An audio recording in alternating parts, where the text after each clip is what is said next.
Tidak tolong. Baik, kalau tanah itu tanah Rizab Melayu, kekal Rizab Melayu. Tanah itu tanah kerajaan negeri, kekal kerajaan negeri. Tanah itu tanah milik strata perseorangan, kekal. Tetapi oleh kerana kita di bawah tak ambil tahu, tak terangkan, kita terpengaruh dengan propaganda itu. Kita akan tuntut dan ada perhimpunan besar-besaran pertahankan hak Melayu. Hak Melayu mana?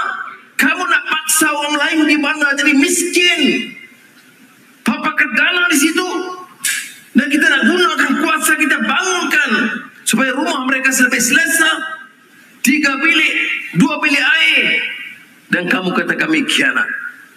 Kamu nak Melayu merempak macam dulu. Saya tak peduli orang lain. Kalau dia buat, saya nak turun di pusat-pusat bandar tu, saya nak lawan mereka terang-terang. Kita minta bagi kepada pesawah. Bila tahun 22, 23, 22 sampai kita ambil alih 23 dan tahun ini. Sebelum itu tidak. Wang tu pergi mana? Masuk parti. Itu jawapan kita. Apakah yang kita lakukan yang melanggar? Kalau salah kita boleh betulkan. Saya tak kata kita buat ini semua sempurna. Kadang kenyataan-kenyataan menteri simpang siur, orang resah, itu kita betulkan. Tetapi khianat tidak. Menggunakan kuasa untuk punggah kekayaan tidak.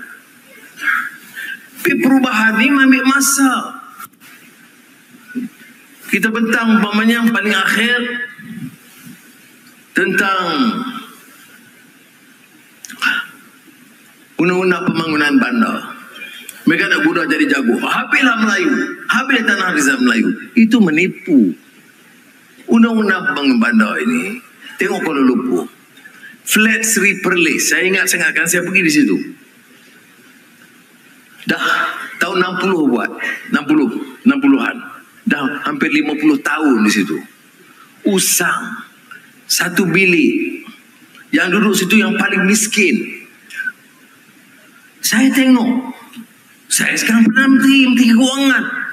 Takkan nak biar macam tu. Nak bangunkan bagaimana? Kena pindah undang-undang. Kena ada satu flat di Jalan Tun Razak. Semua setuju. Seorang tak setuju. Tak boleh bangunkan. Kena bawa proses acquisition. Kena buat. Pergi mahkamah. Mahkamah bagi pampasan. Dan selalunya pampasan walaupun tinggi tapi rendah daripada projek kita. Kerana bila kita bangunkan, harga rumah tu menjadi kerinci daripada 70,000 jadi 300,000. Kalau pampasan sekat 150,000. Dia nak tolong. Baik, kalau tanah tu tanah Rizab Melayu, kekal Rizab Melayu. Tanah itu tanah kerajaan negeri, kekal kerajaan negeri. Tanah itu tanah milik strata perseorangan, kekal.